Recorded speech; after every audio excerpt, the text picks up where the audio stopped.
I'm coming in loud and clear. Might hear me on the radio. Breaker, breaker, 19.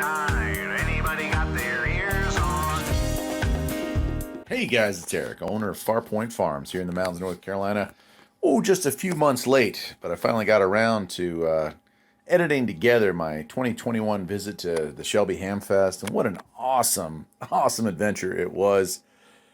Got there about 15-20 minutes after it opened, got a good parking spot, and it was a gorgeous day full of great people and awesome equipment. We're going to take a walk around here, met some fans of the channel, met some friends of the channel, and got to have a great time. Look at this beautiful Cobra 2000 here.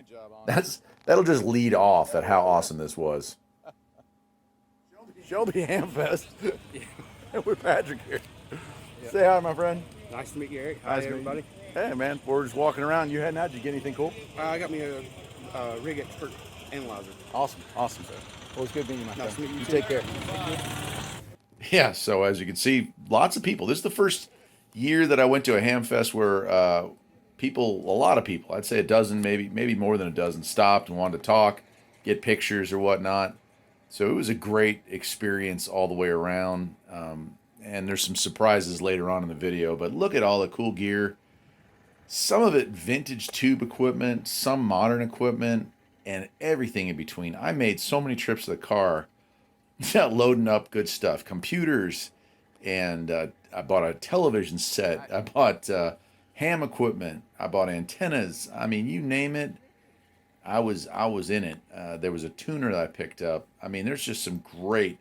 I mean, look at this CB equipment this guy had. This dude was loaded with radios, and these were some nice folks. I sat and talked with them for a while. Base stations, Galaxy radios, Cobra radios, Uniden radios, some rarities. Golden Eagles, or Browning. I mean, you name it. They were. They came ready to do some dealing too, and I picked up a couple of handhelds from them.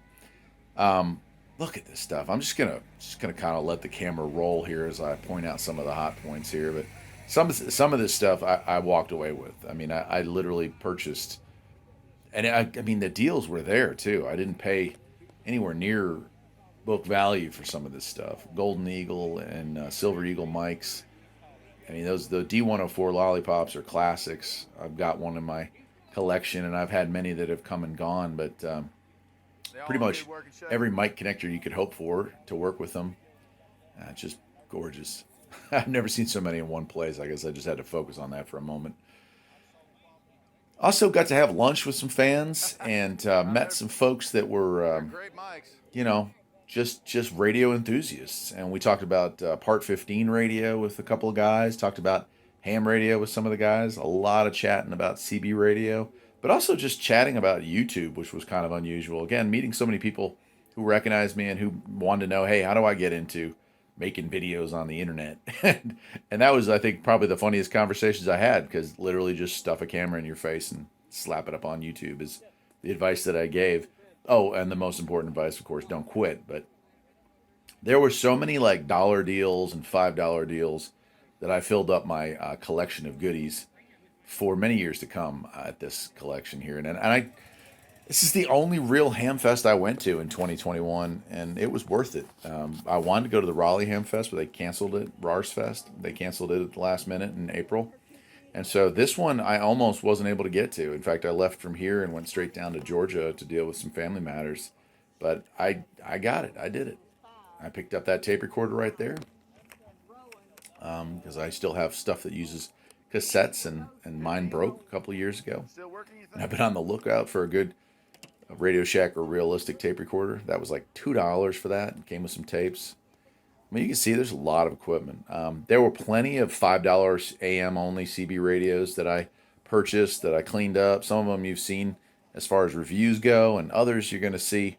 You may not see them, but they're ones that I gave to people who are trying to get into the hobby. So I think a lot of times when we think about radio, yeah, sure, I make videos and talk about radio, but if I want to get people interested in it, what better way than to actually give them a setup and get them started, help them install it in their car. And I kind of urge ham operators and CB operators to do that. If you go to a Goodwill or you see a CB radio for less than a few bucks, $3, $4 at a yard sale, pick it up, give it to somebody who you think may be interested in the hobby, and you might be creating a new lifelong member of the community. So I think that's something that these Hamfests can teach all of us. Those radios that may not sell otherwise are perfect for getting somebody started in this cool game.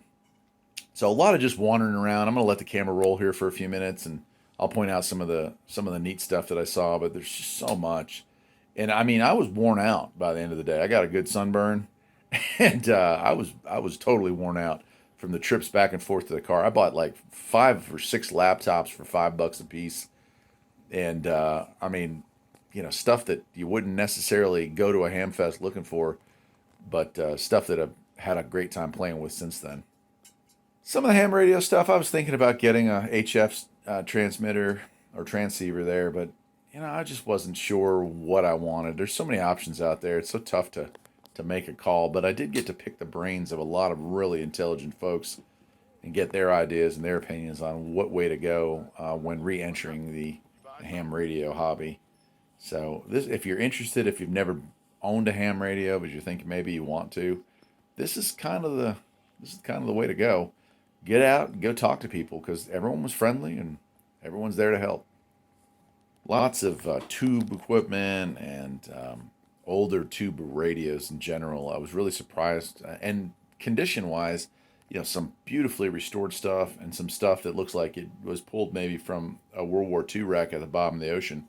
So price-wise, you know, you could go from mild to wild if you had the talent to restore old tube equipment. There certainly were a lot of deals to be found, so pretty cool. So that'll about do it, I guess. I'm going to wrap it up with this cool meeting of the minds. Mower Junkie and his wife here. But I'll see you all next time. Take care. Anyway, we're here at Shelby HAMFEST, and I found Mower Junkie and his wife, Barbara. I found Farpoint. Well, actually, he did find me first, because I pretty much never pay attention to anything. Aaron found you first. And and Dallas, right? I had a clue he was here because the guy behind the camera told me. I worried slightly that I was about to be assaulted by a fan, but it turned out to be Dallas Rife, another fan of the channel. So we're having a great time here, but isn't it awesome to finally meet some of the people that you see all the time online? And if you haven't checked out this channel, man, you were missing out.